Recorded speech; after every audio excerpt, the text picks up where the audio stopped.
Tu esi murgs, kas no rīta izkusies, joprojām esmu skaists, lai gan šķita, ka nomiršu. Starp mums ir dūmi, asaras un degošs tilts, lai gan ar mani bija tik grūti, bet arī tu nesi vienkārši puisis. Man ļoti žēl tavas jaunās meitenes. Es neesmu greizsirdīgs, tiešām es tevi atlaidu. Es sākšu no jauna no tālienes un pamazām skaties studija, cik daudz atzīm patīk ir sākuši grīzties. Un zvani no rīta minorā atkal sākās.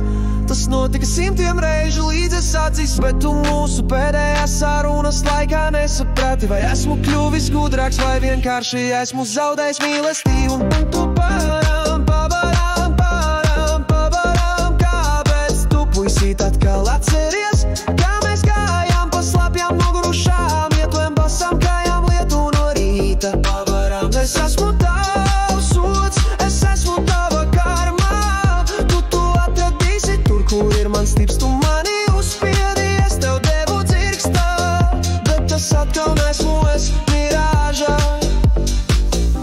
Papara, papara, papara, papara.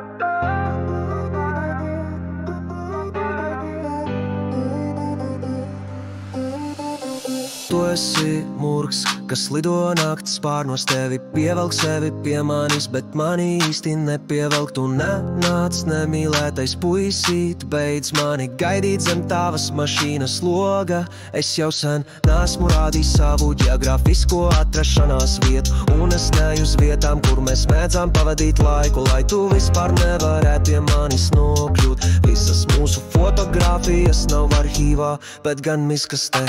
Un tu papā